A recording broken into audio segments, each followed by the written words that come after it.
Na dzisiejszym konwersatorium mamy przyjemność gościć doktora Michała Kosińskiego, który jest rodowitym warszawiakiem i trafił do nas tutaj przez Cambridge i Stanford. Jest na uniwersytecie, magisterium robił na uniwersytecie w Szkole Wyższej Psychologii Społecznej w Warszawie. Drugie magisterium robił na Uniwersytecie Cambridge. Tam też zrobił doktorat, a obecnie pracuje jako profesor asystujący, jako adiunkt na właśnie Uniwersytecie Stanforda w Stanach Zjednoczonych. Jego zainteresowania badawcze koncentrują się na, jak to powiedział, Computational Social Science, czyli obliczeniowe nauki społeczne. No i tutaj jest jakby domena uczenia maszynowego, sztucznej inteligencji, coś, co się nazywa big data, czyli analizie bardzo dużych zestawów danych. To jest, znaczy sztuczna inteligencja to jest coś, co to nie jest jakby kwestia przyszłości, to jest coś, co dzieje się już i to nie tylko jakby w naukach społecznych oczywiście, ale jakby w wielu innych dziedzinach, choćby w dziedzinie jakby optyki czy ciała stałego, w projektowaniu kryształów fotonicznych. Natomiast myślę, że można stwierdzić, że technologia na tyle szybko się rozwinęła i na tyle szybko się rozwija, że refleksja nad tą technologią za nią nie nadąża. Jakby, że jesteśmy ciągle jeszcze jakby nie do końca rozumiemy konsekwencji owego właśnie rozwoju technologicznego, który pozwala na analizę danych typu właśnie uczenie maszynowe czy sztuczna inteligencja. I mam nadzieję, że jakby po dzisiejszym konwersatorium będziemy rozumieli nieco lepiej jakby to, co się dzieje już teraz. I prosimy o wystąpienie doktora Michała Kosińskiego. Zapraszam. I wykład będzie po angielsku, natomiast gdy Państwo mieli pytania, to można je zadawać w trakcie i też rozumiem, że mogą być po polsku. Jeśli by komuś było wygodniej, to mogą być po polsku. Zapraszam. Dziękuję, Janie, za miłe przedstawienie. Dobry wieczór Państwu. Strasznie fajnie być na Wydziale Fizyki. To jest mój pierwszy raz na Wydziale Fizyki i od razu daję wykład, więc poczekajcie, co się stanie, jak drugi raz tutaj przyjdę. Wykład będzie po angielsku. Ja jestem na wydziale, teraz jestem w takiej stanfordzkiej szkole głównej handlowej, na stanfordzkiej szkole biznesu. No właśnie, a się nie załapałem na niego niestety. Będę mówił dzisiaj po angielsku, ale taki kompromis będzie, że będę mówił łamanym angielskim z polskim akcentem. To tak może chyba być, co? Czy mamy kogoś na sali? A nie, to źle się zadaje pytanie. Do we have anyone here in this room who does not speak Polish? Okay. I just told the Polish part of the audience that I will be speaking in English from now on.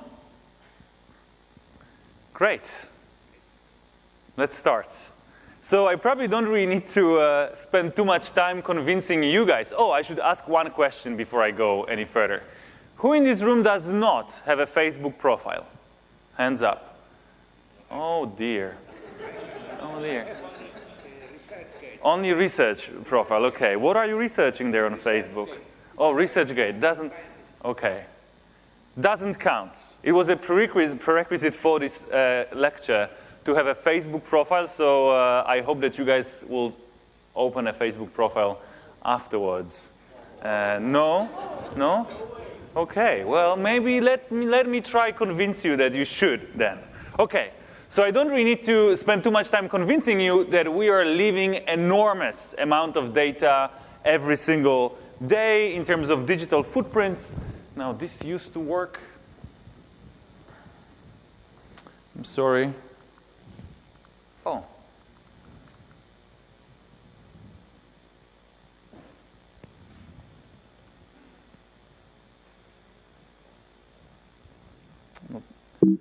I'm lost. Wait. Doesn't, it used to work, but it doesn't work anymore. Okay, I'll do it like this. Thank you. Thanks a lot. Oh, no, we need this. This is for the sound. Okay, thank you. Okay, I'm sorry for that. Yes, so a lot of data. You wake up in the morning, the first thing you do is what do you do in the morning? Those lucky of us that have Facebook profiles, have some friends online, we just check how many likes we've got, right? And then you go through your life and you just keep posting things on Facebook. You keep posting your thoughts, you keep posting your images, representing important things that happen to you in your life. If you're young, you probably also use Instagram and Snapchat and other things that I was never invited to. If you're a bit more senior, then you use ResearchGate, it seems. And then it's kind of unavoidable now to leave digital footprints. Even if you don't have really any devices on yourself, you still would walk the streets. And then there are the CCTV cameras that record your every move. You increasingly have to pay for things using your credit card. Your car, if you bought it recently, is most likely connected all the time with the producer uploading the data about how you drive and where you're driving and how often do you break the speed limits and so on. Now, I can actually keep discovering new ways in which I'm generating data myself. I'm not sure if you guys have this experience with sitting at late at night, 2 a.m. at home, a bit tipsy, writing this Facebook message to your ex-partner. And then you decide that you don't want to send it. You shouldn't. It's a very stupid idea. But guess what? This message will still be recorded by Facebook and used to understand you better. Actually, one could make an argument that the message that you did not send is probably way more revealing about who you are than the message that you did manage to send. And as I mentioned before, we generate an enormous amount of data, 500 megabytes per person per day, and this has been calculated back in 2012. To help you imagine how much data that is, let's have the following thought experiment. Imagine you wanted to print it out on an A4 paper, double-sided, single-lined, Times New Roman, with zeros and ones, just to back up 1 day worth of data that humanity is producing. How tall would be the stack of paper? To the moon. Great. We are at the great scale of things. More than that. 3 times to the moon. More than that.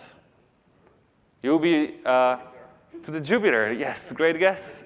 It will be like from here to the sun 4 times over. And it's just 1 day worth of data, so even Puszcza Białowieska wouldn't help much. And we are quickly increasing our capacity to produce and store data. It has been recently estimated that in 2025, an average human will be producing 62 gigabytes of data every single day. Now you're out of paper, you have to back it up on the DVD. On DVDs, the stack of DVDs would take you 1/4 of a way to the moon, which brings me to this slide. What is that, guys?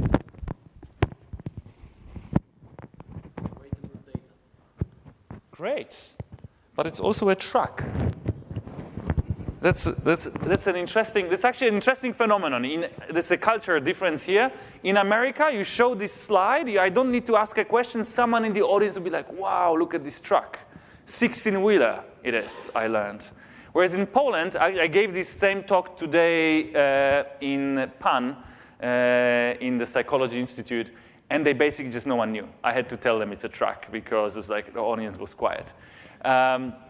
But it's also an Amazon's response to portable hard drives.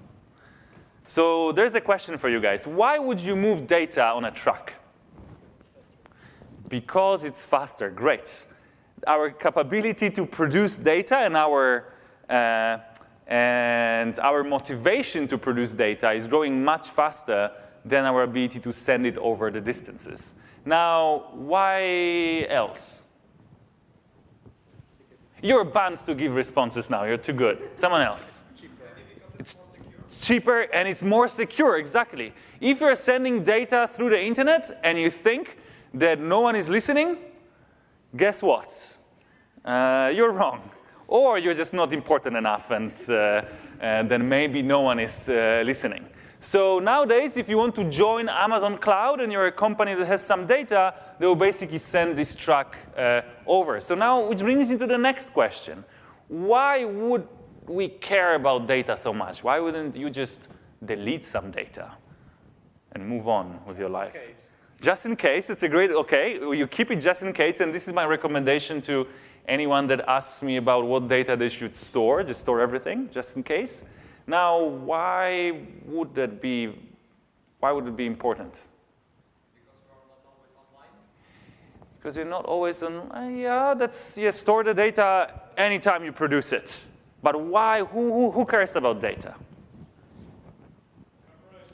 Corporations and governments and scientists, everyone cares about the data because data seems to be becoming the most valuable resource that humanity is producing, information and data. Which kind of makes sense if you're a scientist, but now the rest of the world caught up with us. Some people would argue that what oil was to humanity in the 20th century, data is going to be to humanity in the 21st century.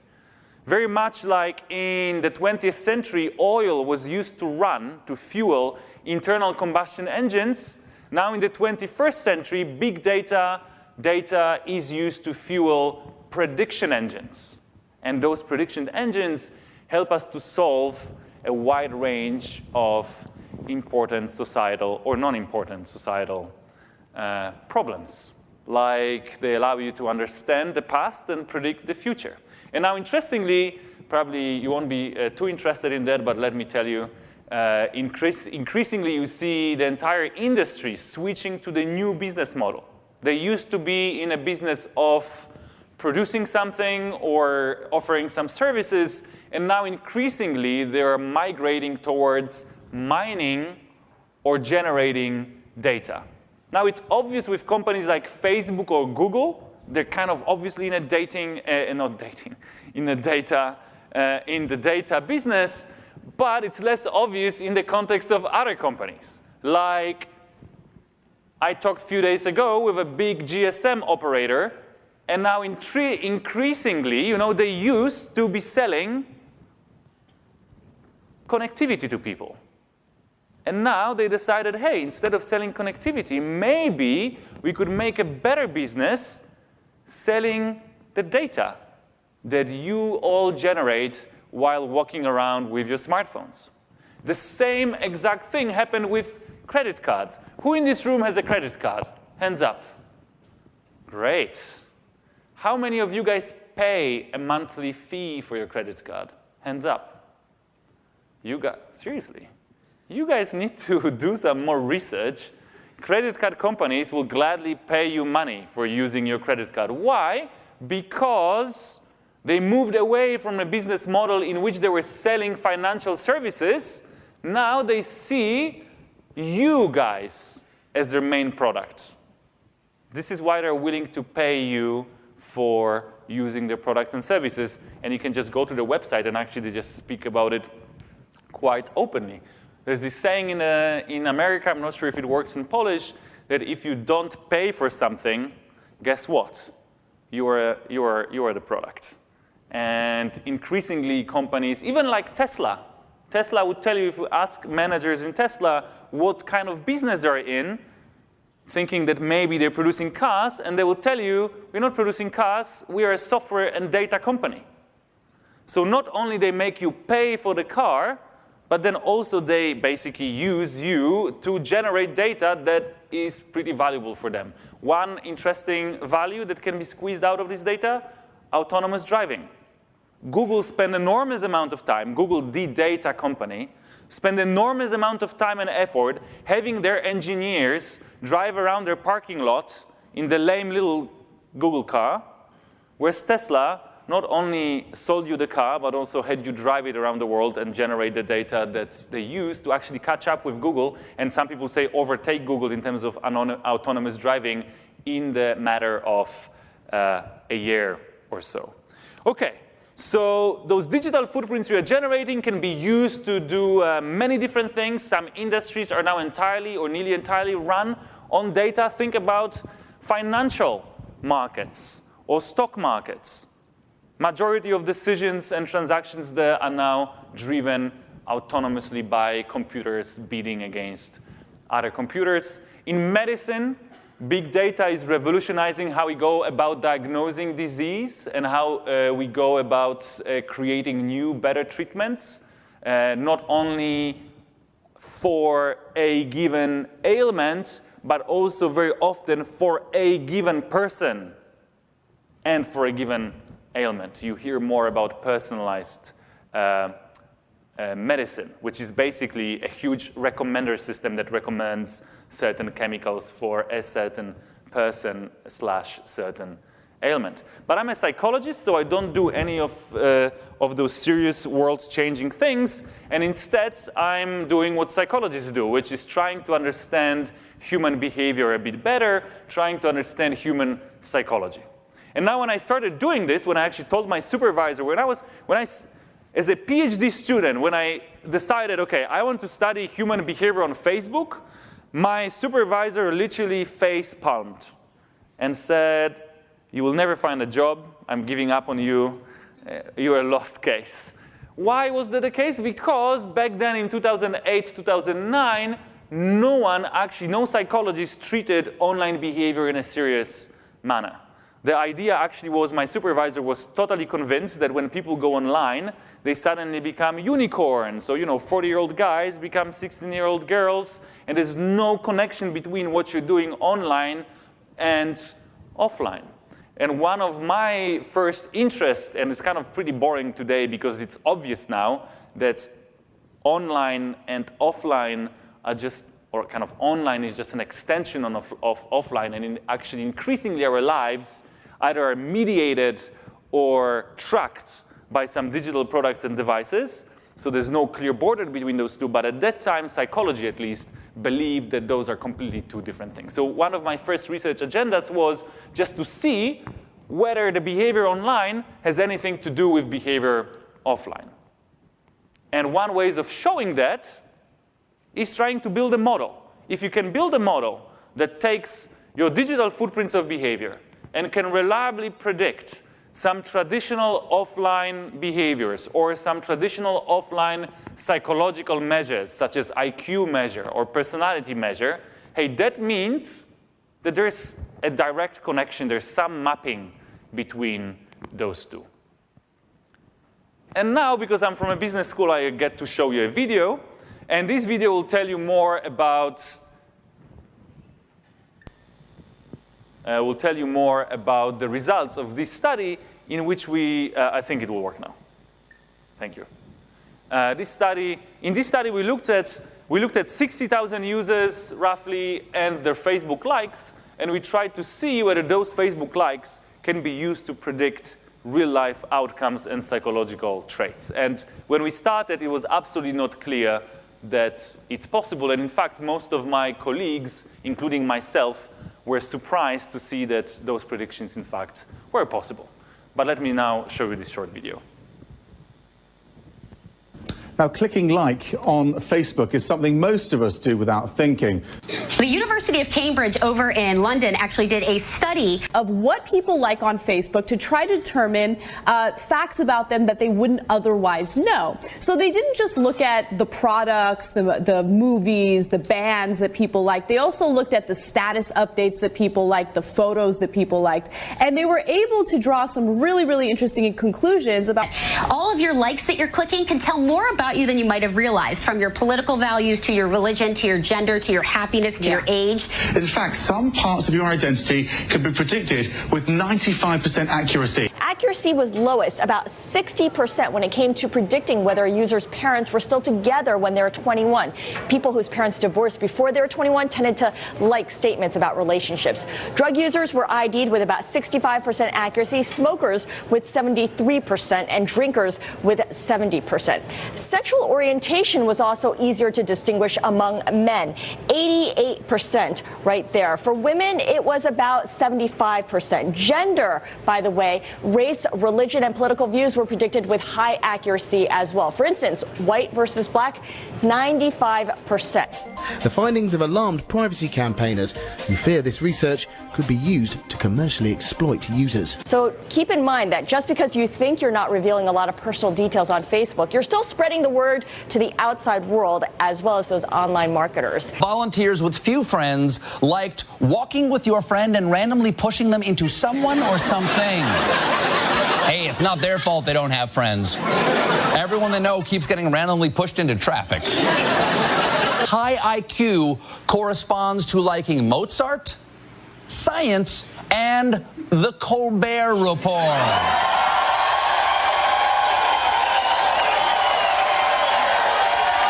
Research indicated people who like Harley-Davidson motorbikes are generally of low IQ. We thought we'd better offer a right to reply. I'd say our average customer is probably more intelligent than most, and we've certainly got a lot of customers who are, well, people from Cambridge University for a start. A like on Facebook can reveal if you're a gay man.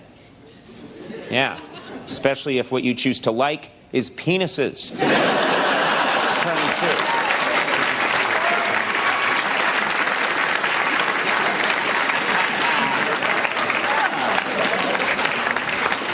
That's my wife walking in. I'm like, oh!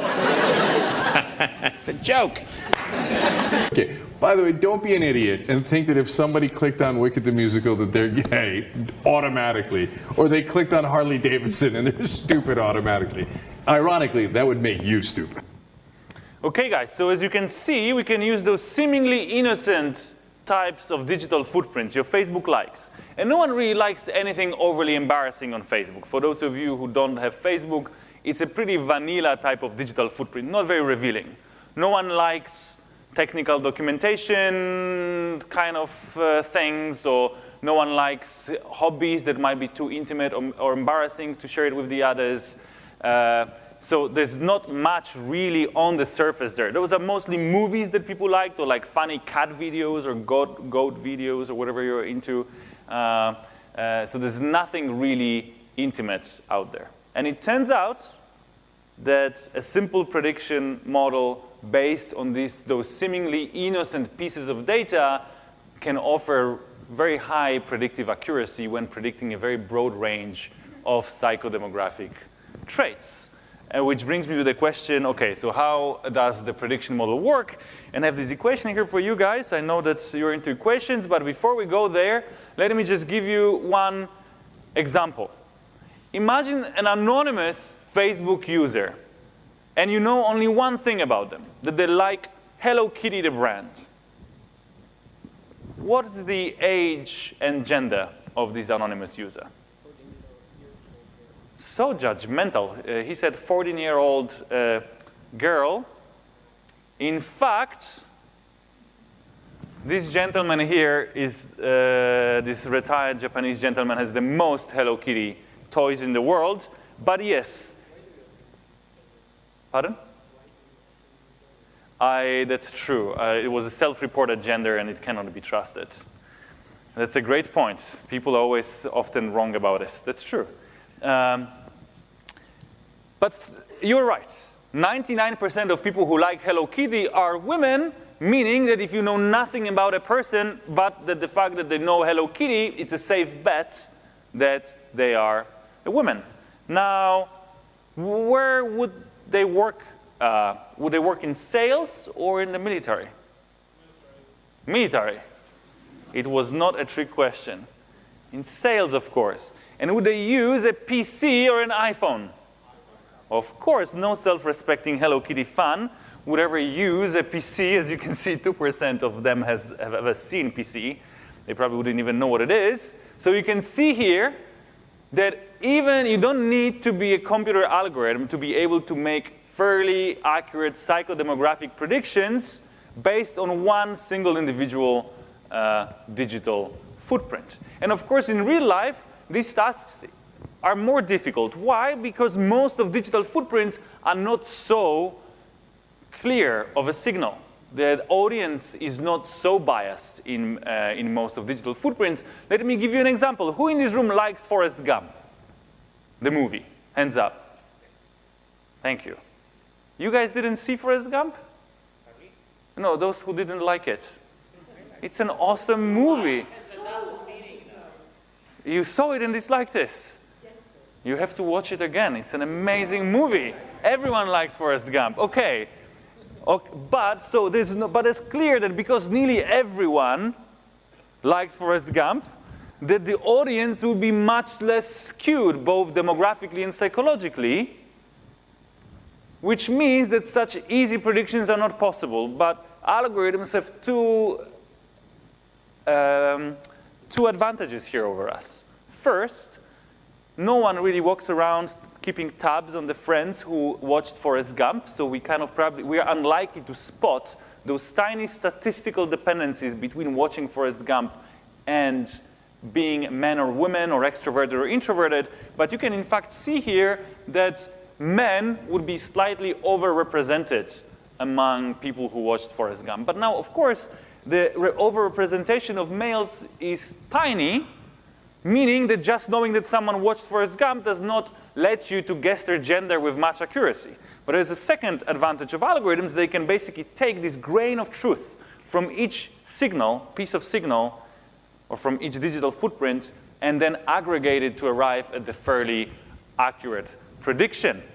Which brings to the next question, okay, how accurate are those predictions? And when it comes to things like gender, age, race, most models based on digital footprints would give you accuracy close to perfect.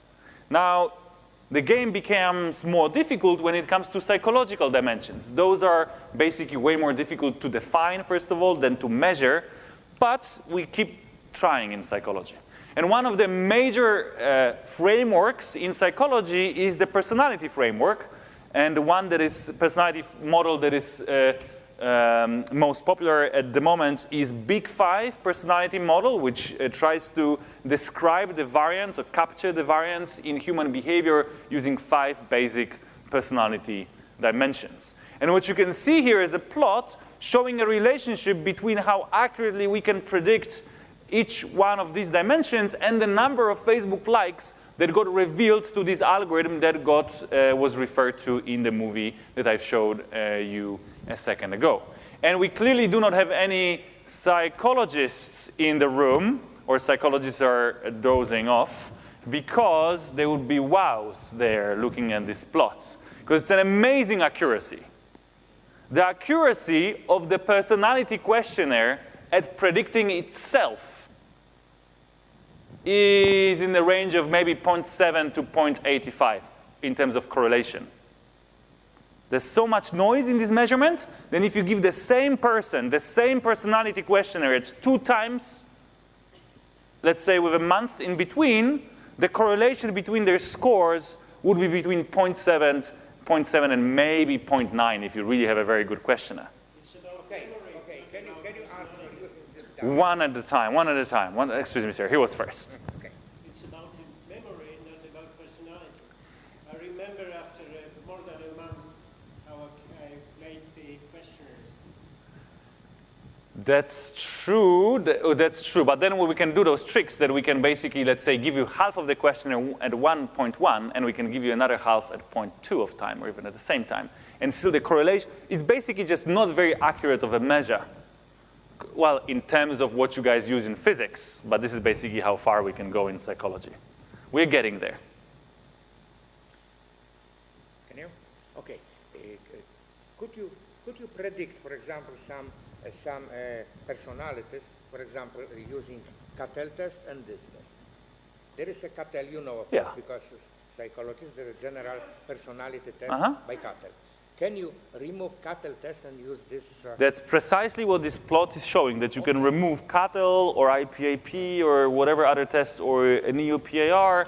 You can remove traditional tests and potentially replace them with assessment based on digital footprints. And I should mention here that Facebook likes are the lamest of digital footprints, because people can control Facebook likes. You know that when you like something, other people will see it. So there's a lot of self-censorship when it comes to liking stuff. When it comes to sitting in your pajamas at home in bed and visiting websites, people are putting much less filter between themselves and the behavior, and suddenly this, and I know this for a fact because I tested it, the accuracy of those models goes up. Okay, so there were no wows here when it comes to the accuracy of these models. Maybe the next slide will impress you a bit more. What was the ground truth? The ground truth was the score on the questionnaire. So we're trying to just predict the score on the questionnaire here. Yeah. Mm-hmm. And this, of course, is not just the single measure of accuracy, because it might be, let's talk about it a bit later. But it's a great question pointing in the right direction. Pardon? How do I I have 6 million people. I give them personality questionnaires. They fill in personality questionnaires. And then I ask them for access to their Facebook accounts. And they volunteer or not. Then I don't have access. But if they volunteer, then I have access to their Facebook accounts. But then obviously, if you're a company, you don't even need to do that because you just have access to this data. I don't have to pay for this access because I don't have this amount of money to pay 6 million people to actually do anything for me. But normally, yes. Many companies exchange products or services for your data. Like Google Maps exchanges a nice service, which is showing you how to go around, for your data, which is your geographical location. But in my case, I'm working with volunteers who just donate their data to me. Okay, so let me give you another example of how accurate those assessments are. In this case, let us compare the accuracy of like-based models with the accuracy of another way of measuring personality. And another very good way of measuring personality is using humans. We are walking personality assessment tools. We're great at judging other people's personality. It was crucial in our survival historically, in our evolutionary history, being able to detect who is a reliable partner to go hunting with and who is not, who is easily getting angry versus who is not, who is easily getting emotional versus who is not. Being able to make those predictions really quickly was crucial for our successful social interactions and often for survival. So if I shown you a short video of a person, let's say 5 seconds of a video, you would be able to judge their personality with some accuracy. And the longer you can interact with this person or watch this person, the better you are at judging their personality. So how many Facebook likes do you think we need to reveal to this simple model to judge, to predict your personality, your responses to personality questionnaire with higher accuracy than your work colleague? 16, 100. You have very good work colleagues because in fact it's just 10. So 10 random Facebook likes, you know, funny kitten or like a singing goat is enough for this algorithm to judge your responses to personality questioning with higher accuracy than what can be achieved by your work colleague. 100 to 150 Facebook likes would allow the algorithm to match the accuracy of your family member or a cohabitant. And now the most accurate of human judges, your spouses, can be outperformed by a linear regression that gets as an input random 100, 230 or 40 of your Facebook likes. Now, this should be really upsetting to anyone who has a spouse. Because think about it for a second. Our spouses know us across many different contexts. They get some peeks inside our heads. You know, they can see us, let's say, in a social situation, and they hear us commenting on it later at home. They can see us in intimate moments, in the moments of awe, of moments of anger. If you were married recently, they still pay a lot of attention to you. They know you really well.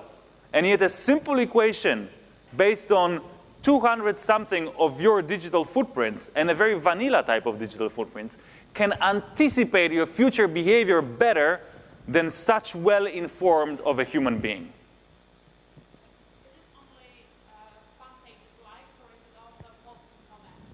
Whatever we can find there on the profile. Yes, so this was actually pretty early in the history of likes. The likes actually started in 2008. We collected this data around 2011. So people didn't really have so many likes yet at that time. Also, because we only had 60,000 people in this particular sample, many of the likes were not diagnostic for us. Because if you only have one person that liked something, this is not enough to build a prediction, cross-validated prediction model. So I think our limit was that 20 people had to like something for it to be included in the model, which means that those mostly were like likes like books or authors or songs or whatnot.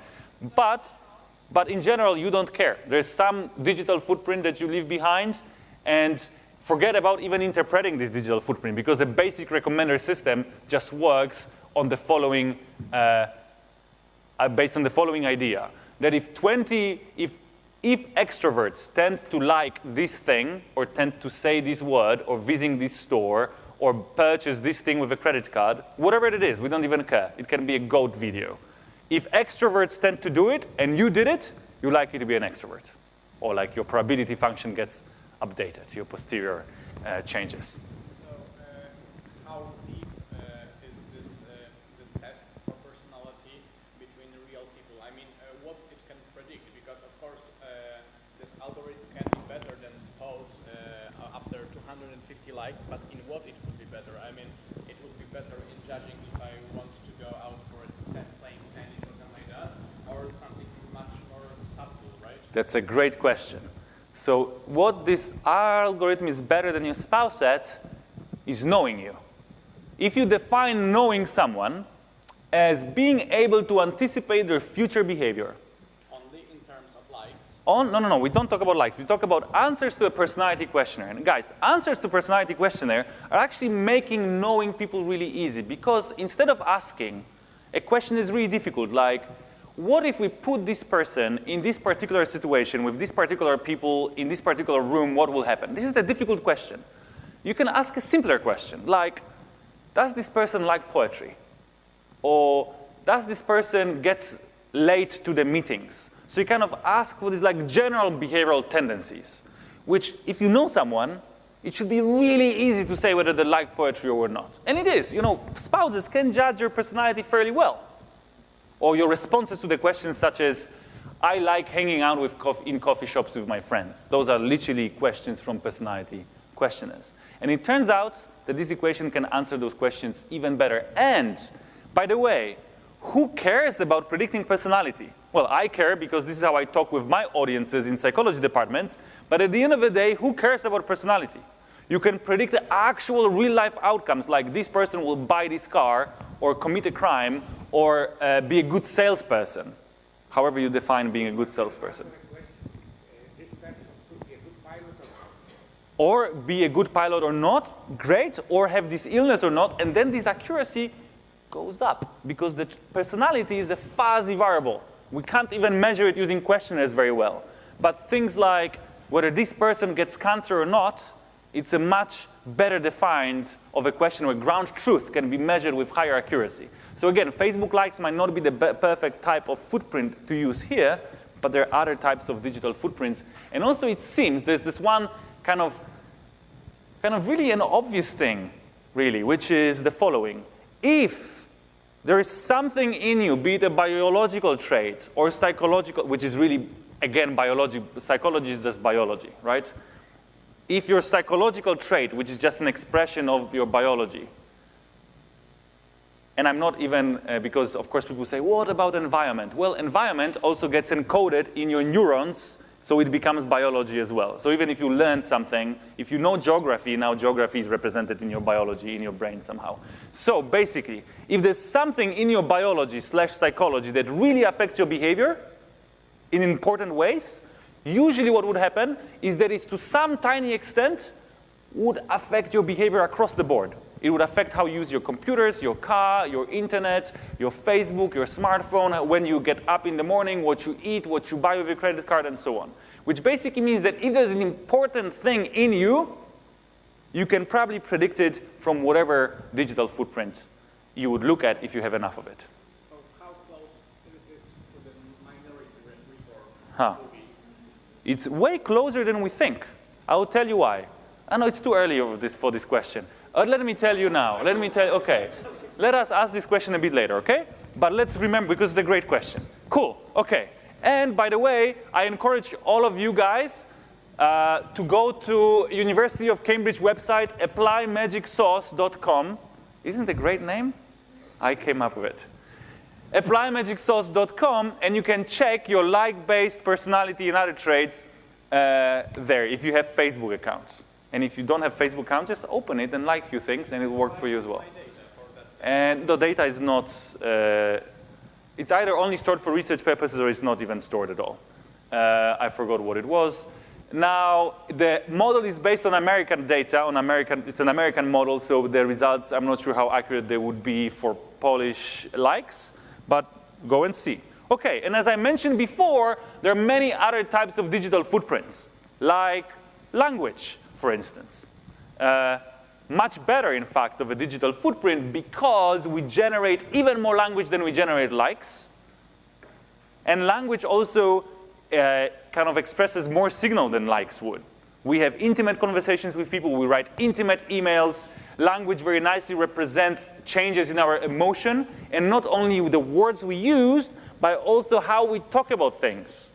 There are models now built that just look at the pitch of the voice and the speed with which you're talking and some other properties of language, not language, of the voice, ignoring even what we say. And from that, those models are able to judge our emotion and psychological traits with high accuracy. You have two word clouds here that show you the most predictive words for high and low level of openness, which is highly correlated with political conservatism.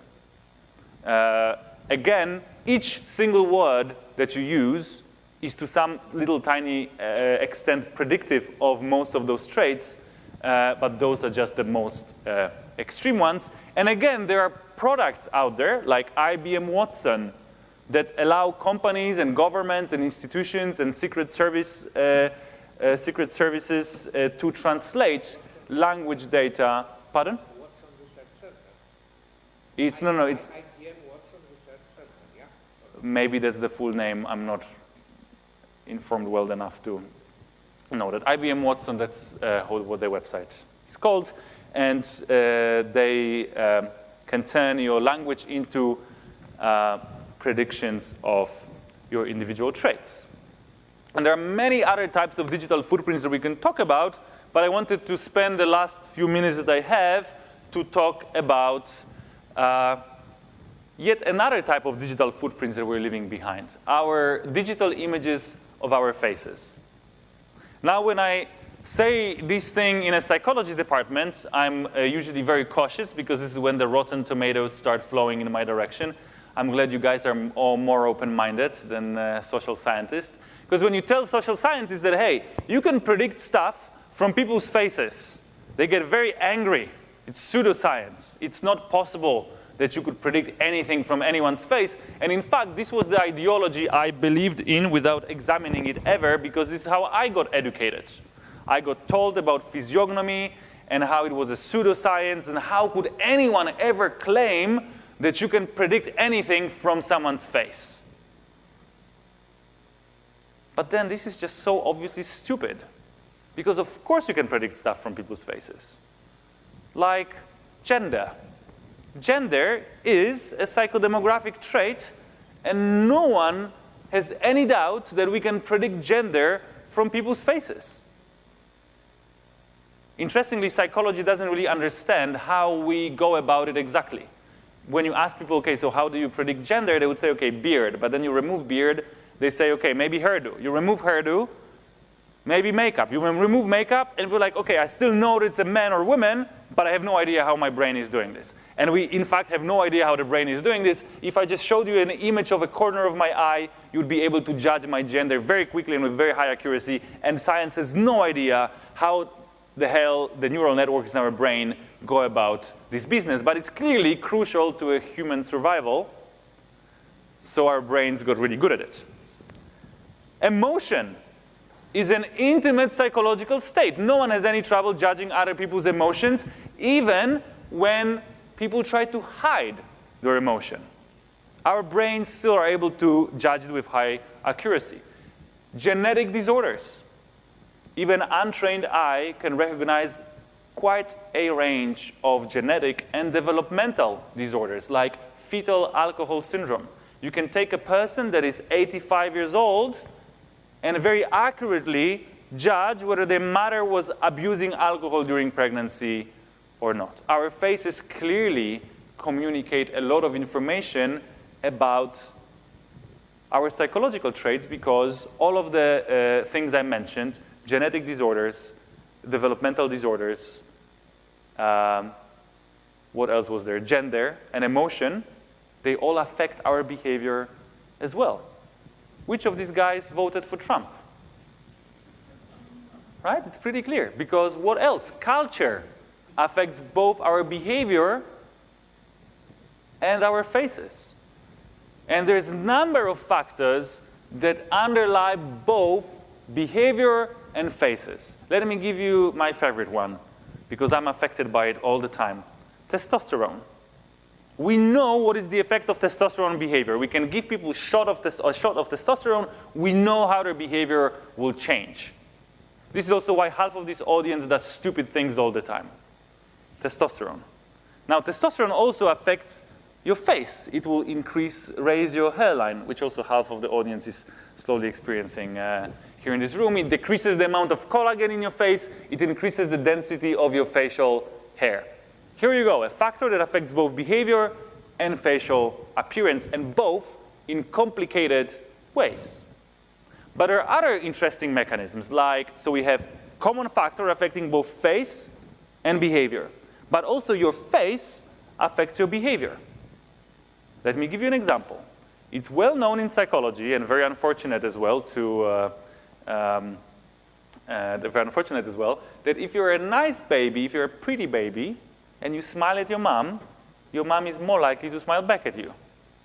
If you're a pretty baby and you smile at other people, they're also more likely to smile back at you, which basically means that by the time you were 16 and you had a life of people smiling at you when you smiled at them, you're more of a bubbly and friendly and social person, because you constantly get smiles and not in return. Basically, your face drives your extroversion. And actually, now personality psychology argues that a big driver behind this psychological trait of introversion, extroversion is basically personal physical attractiveness. Interestingly, people who are attractive also tend to become more conservative with time. Why? Because if you're attractive, you're more successful in life. But no one attributes their success to their pretty face. We all attribute our success to our hard work. And all of those other losers, they obviously don't work as hard as we do, so I don't owe them anything. And this is how the link between conservative views and pretty face is explained. Maybe the mechanism is wrong, but the effect is actually pretty clear. More pretty face, more likely to vote Republican with time. Now, there's obviously the other way around, right? So here it was your face affected your psychology and your behavior in turn. But also your psychology affects your face.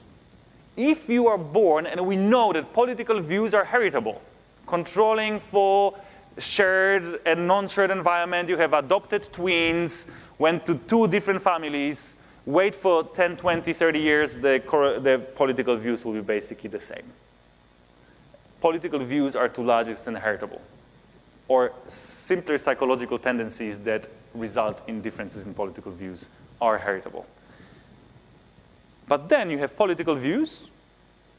You hang out with other people who have similar political views. You hang out with other people, you adopt the same fashion. So the makeup you are using, the hair that you have, whether you use how you go about shaving yourself, it's all driven, well, by fashion, but ultimately, to some extent, by your psychology. Okay, I'm beating a dead horse here. I want to prove to you guys that your face is linked with your behavior in at least those 3 major ways. Okay, but having said that, there are those links. Humans are great at judging some of the psychological traits based on faces, like your gender, which also has a psychological aspect to it, or your emotion.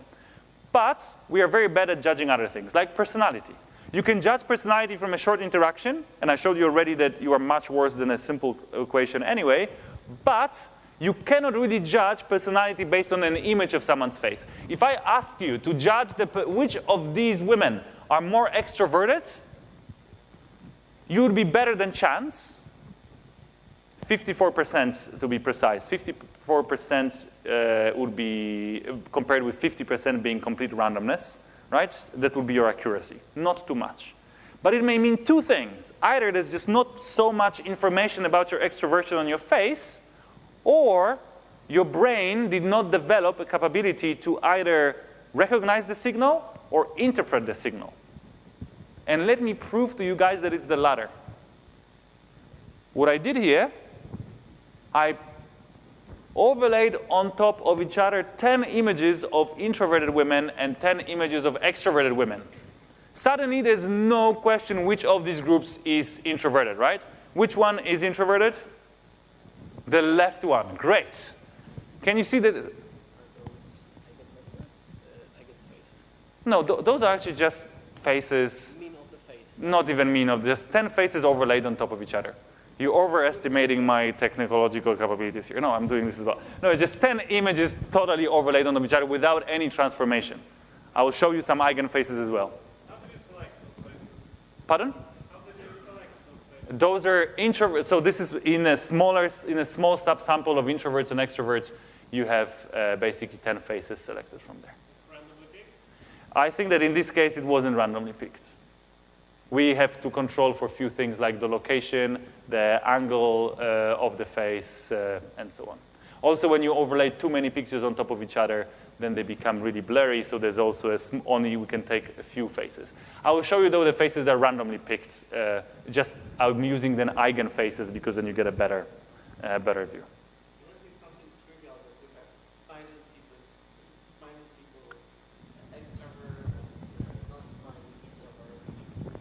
Yeah, of course.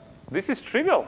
Also glasses, this is trivial. Also facial hairdo, not on those images, is also trivial. All of those things are trivial when you amplify them so you can actually see them.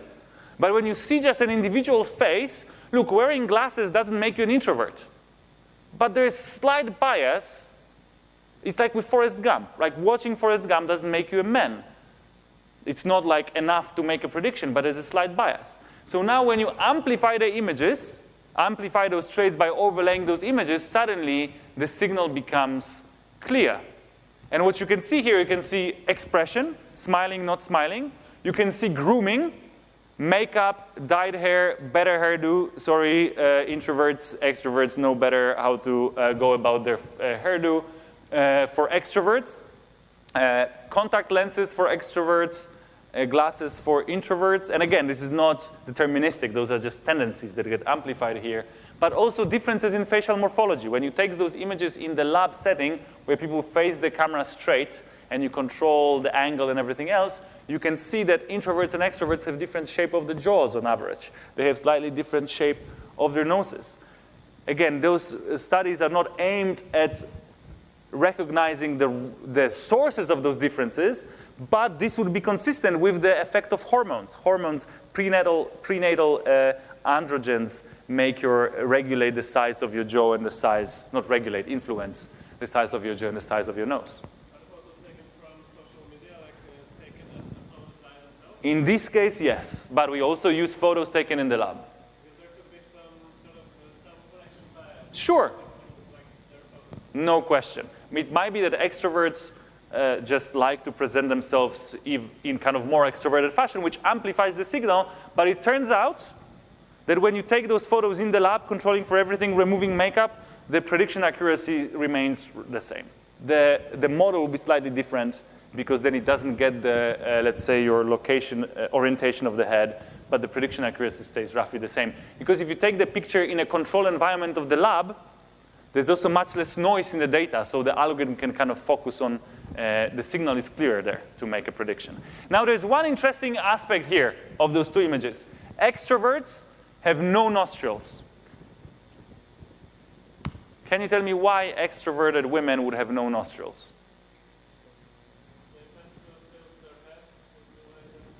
Great. If you know, and if you are to remember just one thing from this lecture, extroverts know how to take selfies. And when you want to take an attractive selfie, you need to take it like this. And then you can't see your nostril. Have you grasped data from the face analysis and the light analysis? Pardon? Have you grasped the data, I mean, the analysis from face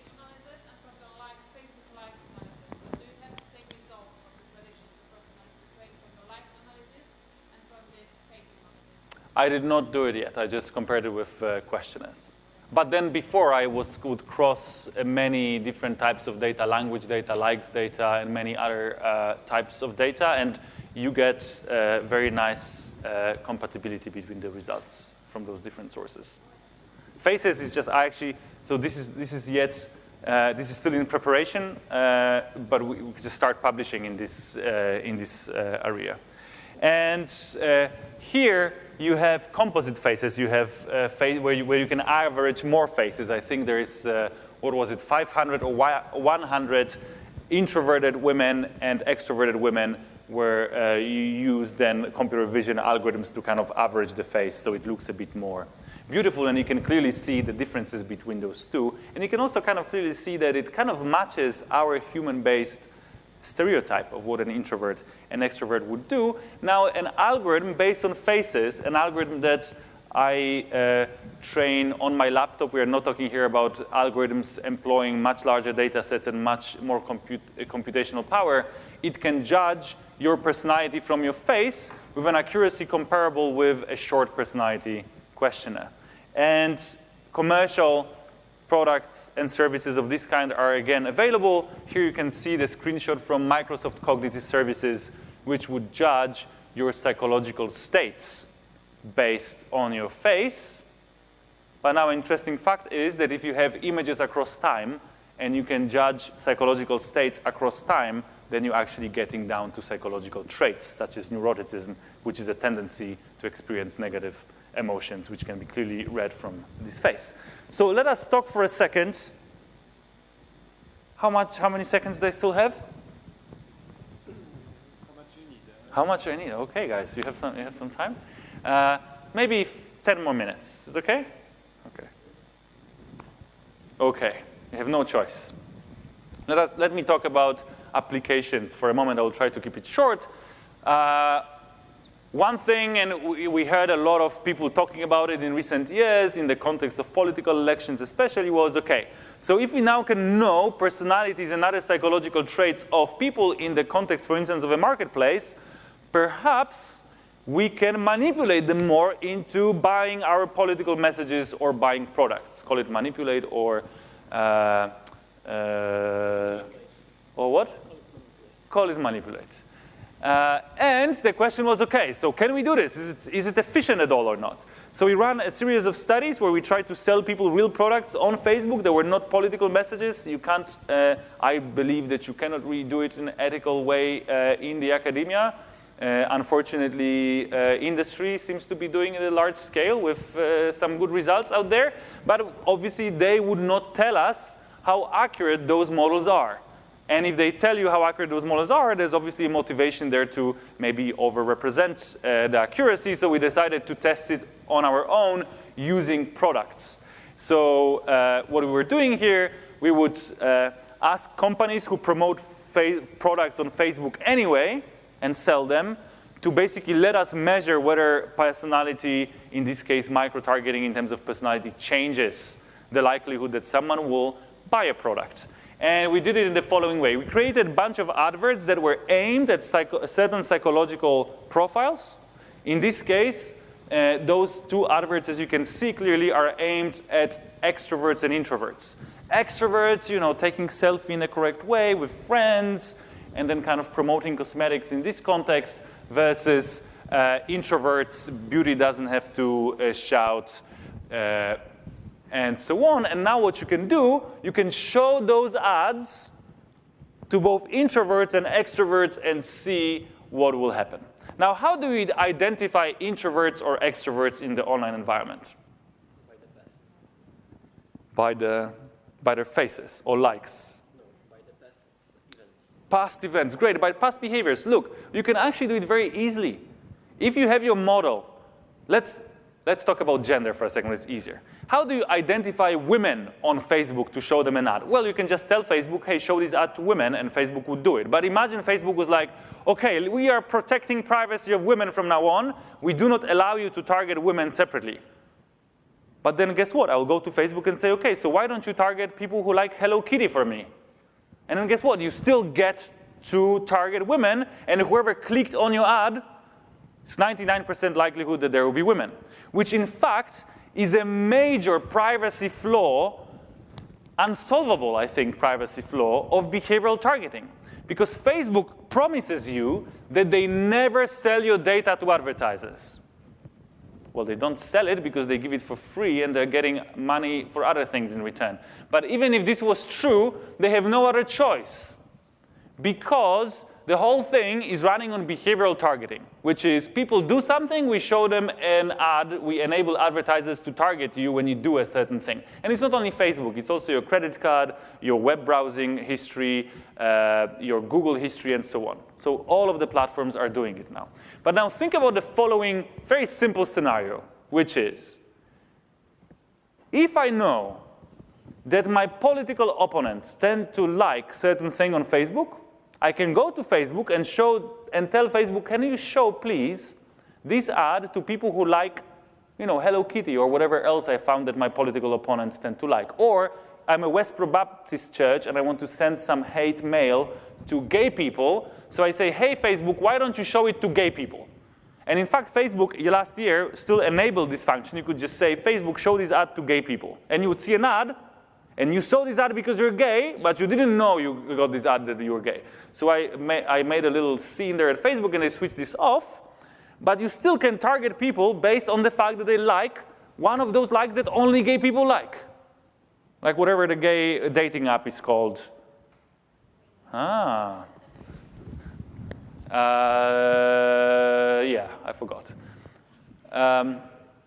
So you can target people who like this app, and then they don't know they were targeted because they were gay, but you know that if they click on an ad, they're highly likely to be gay, in which case you can basically invade people's privacy.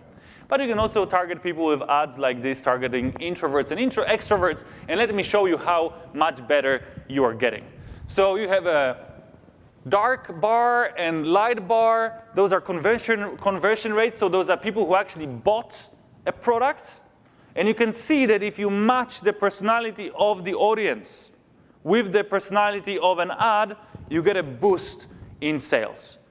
And it's 35% here, and we are talking about already a highly optimized environment. Facebook is already targeting the ads there. We already target people by gender and location, so it's kind of on top of the already optimized marketing, you're getting 35% extra. And please note that our way of identifying introverts and extroverts was still very noisy. We identified them based on one like.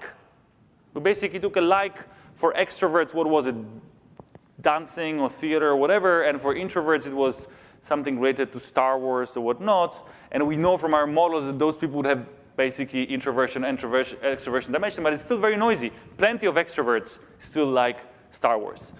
The effect was even more dramatic for extroverts, 80% boost, and the same for return on investment. And we can maybe talk a bit more later on about how politicians are going about using it. Barack Obama started using it back in 2007, 2008. More recently, Republicans caught up a little in this race, and they're also using those methods to micro-target their voters. But now what I think is and we can talk about different other consequences of those algorithms being out there, but something that is really important for me personally, because I really care about it, is that it seems that unfortunately we're just going to lose our privacy full stop. That we are leaving more and more data in the digital environment. The algorithms are getting better at turning this data into accurate predictions of our future behavior and psychological traits. The privacy is to be gone. Now people say, okay, but what about privacy protecting technologies? What about privacy protecting laws? Well, first of all, how do you make Russia to obey your laws? Or this startup guy that just started in the garage, or this person in a dorm sitting with his laptop and building his new privacy invading tool. You can't regulate them very much. And also, even governments cannot control the data. So how do you think that even if I gave you all of the tools, and governments have them already, legal tools and technological tools to protect your data, how do you think you will prevent a motivated party from getting access to this data? Not to mention that even if you somehow magically got full control over your data, there's still a lot that you just want to share. You want to share your tweets, your status updates, your pictures of your cat. You want to walk the streets without covering your face.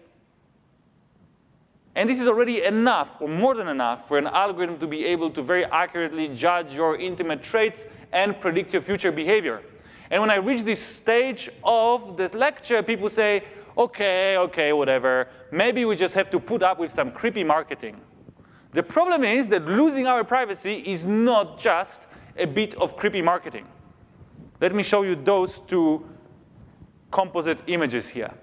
Those composite images here show you 100 faces, each one, averaged, of men that differ on one important psychodemographic trait. It's not extroversion. What trait is it? Pardon? Pardon? It's not political views. It's sexual orientation. You have an average face of a gay man, an average face of straight men.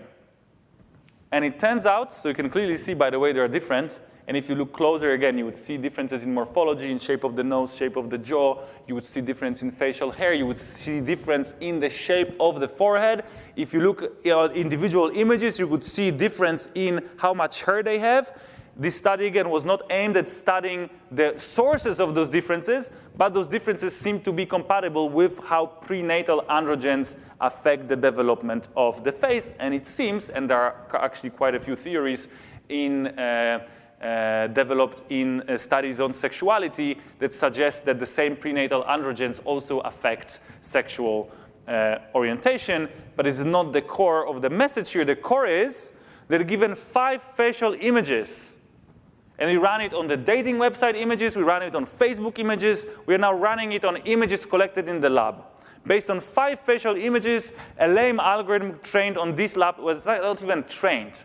The lame off-the-shelf algorithm that is used in facial recognition, in recognizing me across multiple images, the same algorithm, when you average, when you take its results, those results are revealing of your sexual orientation. You can distinguish between straight and gay men with an accuracy of over 90%.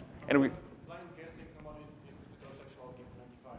not in this, and when you define the task as 1 gay, 1 straight, the blind guess gives you 0.5 accuracy.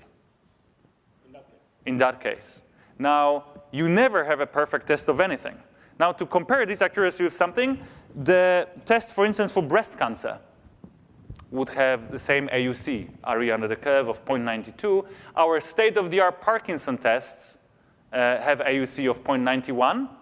So, of course, if you aim a test at a rare instance of something, you still have a lot of false positives or false negatives, depending on how you set your classification problem, right? But the thing is that, of course, it's not perfect. But first of all, would Russian government care that it's not perfect? Second of all, even if it's not perfect, but it helps me to identify the group of people that maybe my officer would look a bit more closely into, it's already bloody helpful. Also, when you just want to make a splash, and you can make the splash in the following way. Take 100,000 male faces. In 100,000 male faces, you can expect to have around 6,500 gay people, if this is randomly selected from the population. And then ask your algorithm to rank those faces from most likely to be gay to least likely to be gay. And then you look at the top 500 faces. 99% plus of them will be actually gay. Right? Because then you ignore all of those people that the algorithm wasn't sure about, but you only take those sure cases, and then you have basically sure hits. And this is already a completely unacceptable development, given that in those countries, if you're gay, you're dead, basically. Which I think makes it clear that losing our privacy is not just a matter of some creepy marketing. It's literally a matter of life or death, if not for you personally, then for many other people around the world. And wait for the time when they look at predicting atheists and liberals and people studying physics and so on, whatever other sins we're committing in our lives. Now, this brings me to the final point, which is I'm all up for discussing the privacy-protecting technologies and demanding that governments do something about our privacy and that industry introduces some privacy-protecting tools. But it's going to happen nevertheless. And in a way, just focusing on this conversation is not only a distraction, but it's also creating an illusion that if we just go about this in a correct way, maybe somehow in the future we will be able to retain our privacy. And this is just the wrong type of thinking. Think about it as like you think about the tornado. We can all agree here that tornadoes are wrong and we should make them illegal, and each one of us should have a right to opt out from being hit up by the tornado. But guess what? Tornadoes will keep coming. Maybe not here, but in other places. And the sooner we accept the fact that sooner or later a tornado of the post-privacy era is going to come and hit us in our faces, the sooner we can maybe get down and try to talk about how to make sure that the post-privacy world is still a habitable and safe place. Thank you, guys.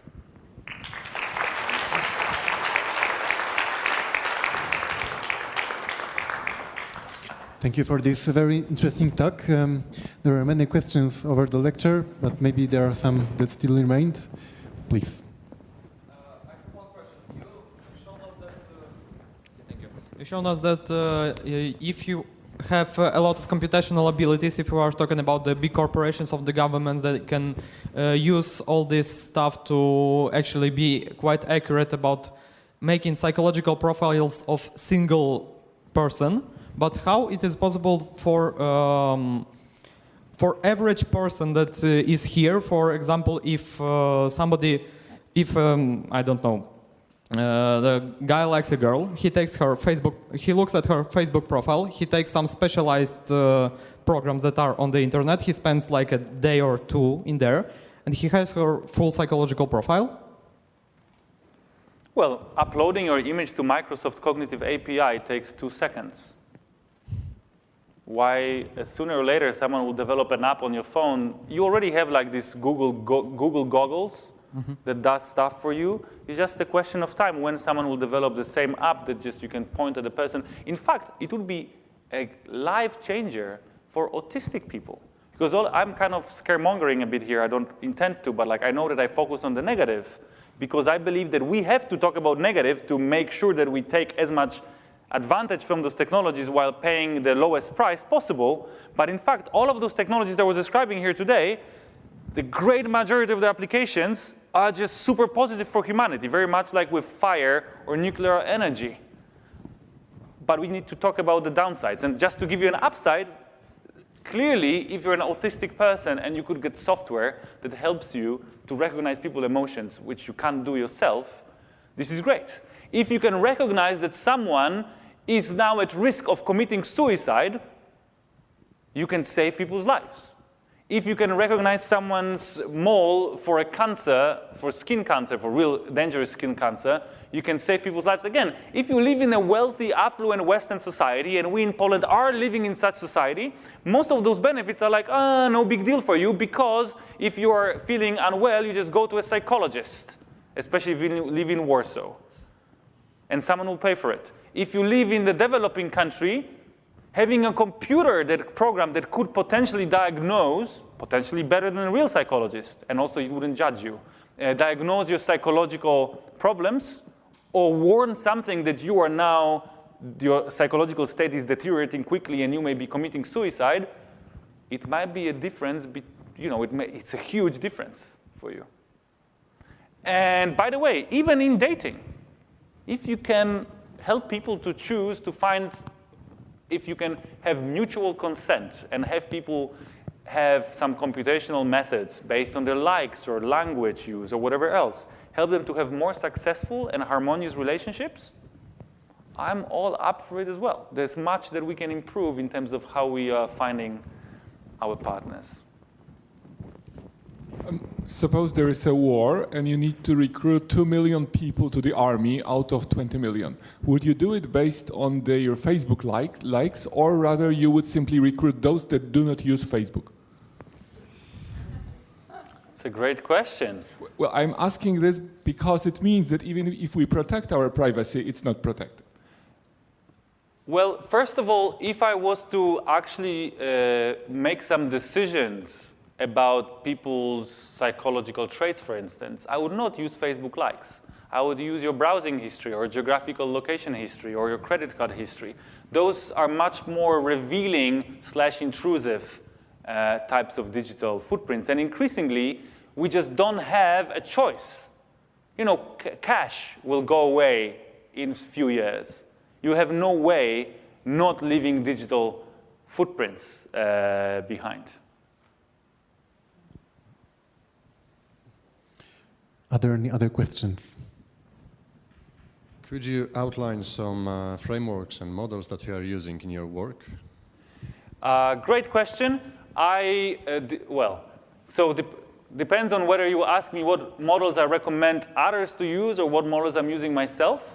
The models I'm using in my publications are usually the simplest model that works because I want those publications to be as widely read and understood as possible. So I would use, let's say, when you look at faces, images of people's faces, I would use pre-trained facial recognition libraries. There are pre-trained libraries that turn a face into a vector of numbers. And those numbers, well, basically they were trained, those deep neural networks were pre-trained to keep those numbers as constant as possible between different images of the same face. When I use, and then on top of it, I would train the simplest possible prediction model, like a logistic regression model. In the actual production engine, and I hope no one actually develops a production engine for predicting whether someone is gay or not, but if you wanted to, let's say, make a useful use of this technology to, let's say, detect depression, in such case, you should basically train a bespoke deep neural network based on preferably not even images, but short videos of faces when you can have frames of people perhaps moving their face a bit as well. When it comes to models based on language or likes, I would use, again, very simple user footprint matrices where I reduce the dimensionality using singular value decomposition or principal component analysis, something simple that works on my very limited computational resources. And then again, I would, on top of it, would train linear regression or logistic regression models. So it's usually a combination of dimensionality reduction and very simple prediction model. It's all cross-validated, of course. And again, actually, in fact, here, in a production context, this probably would also be your approach of choice, because if you reach certain scale of data, it's very difficult to deploy more complicated tools. I think, though, that the future in those prediction models is basically deep neural networks, which kind of combine best of both worlds of dimensionality reduction and prediction. Okay, so the evening is coming, so maybe the last two short questions. One question is that now you were talking about psychologically and sociologically normal people, let's say, and how do these all psychological profiles develop for example, criminals or people who are mentally ill? That's a great question, and I think that in fact here there is a lot. If you are cautious, those are probably some of the best applications of technologies of this kind. To give you actually the ethical question is even so. Yes, predictions can be made, and there are studies showing you can predict depression, you can predict high level of aggression or psychological instability, and then those things are usually predictive of, let's say, being at high risk of committing a crime.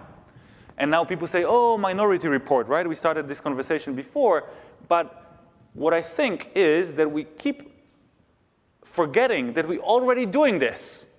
Think about a counselor, a psychological counselor in your primary school.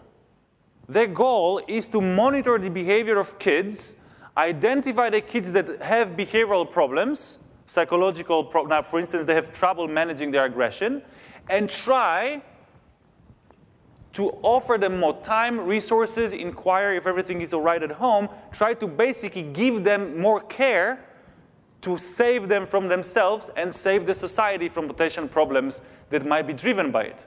Now, hey, not in every primary school, not in every country, not every kid can afford a care of a psychologist. If we can, either we can help those psychologists or supplement those psychologists or replace these psychologists with computational models that identify people, young or old, that are going through difficult times in their lives, that have problems managing their emotion, that develop psychological disease. Psychological diseases are no different from any other disease that we observe. We just treat them differently. Detect those diseases and help the society to help those people.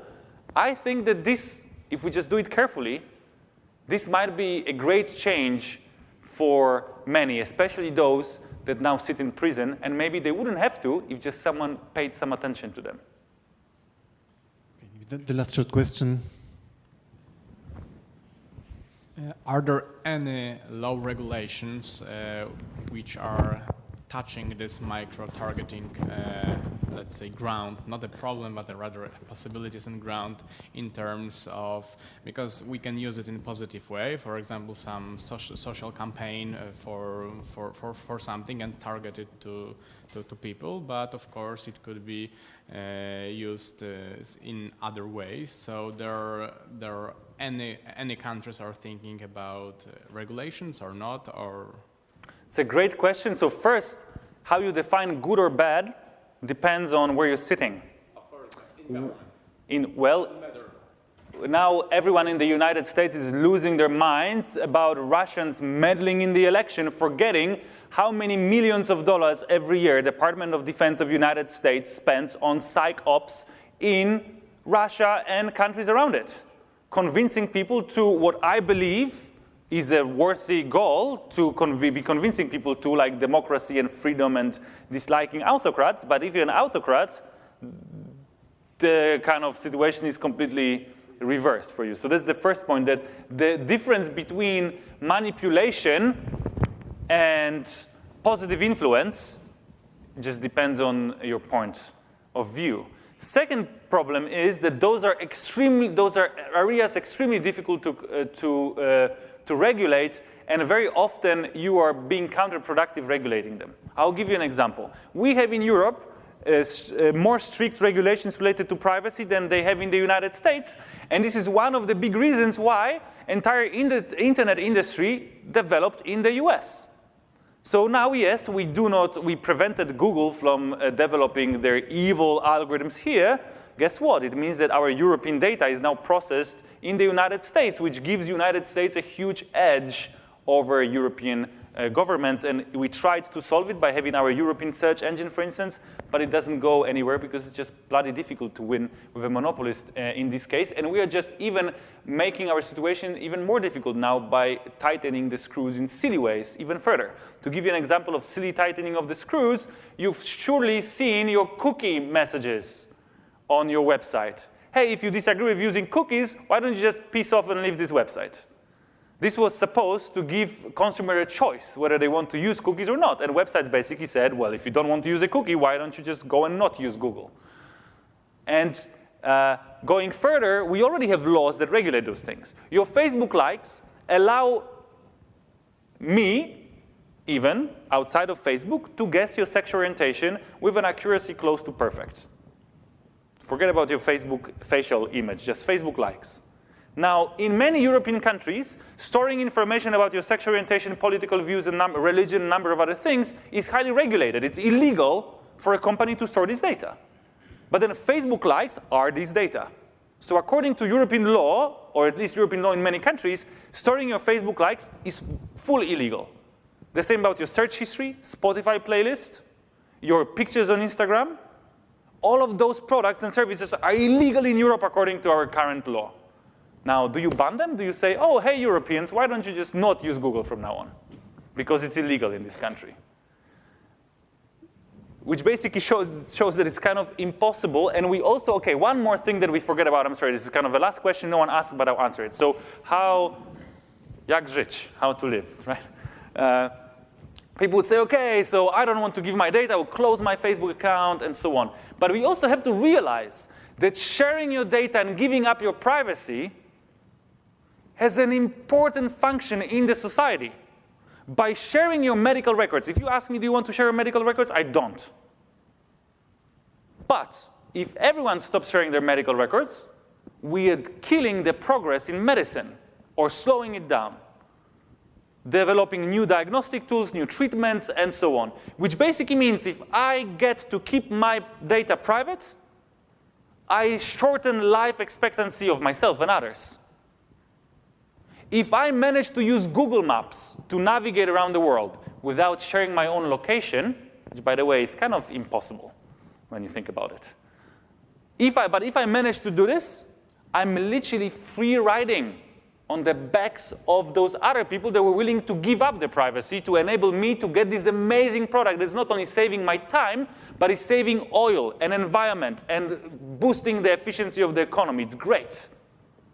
So we have to maybe have a conversation about the following. We all talk about, oh, I want to sell my data, I want to sell my data. Maybe, first of all, not. It's not going to work. Because if you put price on the data, then the market mechanisms mean that you will just start producing fake data. So this system is never going to work, that we'll be able to trade our data for anything.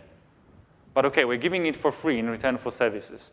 Maybe it should be treated a bit more like taxes. No one loves paying taxes, but we all realize that paying taxes is good. It's good for the society. No one likes to share data, but maybe we should sit down and realize that sharing data is also good for the society, and maybe we could agree on some ways of sharing data that are productive for us and others. Thank you, guys. And I'm around. If there are any questions, I'm not going anywhere. I'm not, actually, Jan owns me now, so I don't know what I'm doing. Let's thank Michał one more time for the insight. For the insight and the knowledge he has just shared with us. And as he said, now you can, in private, talk with him. Thank you.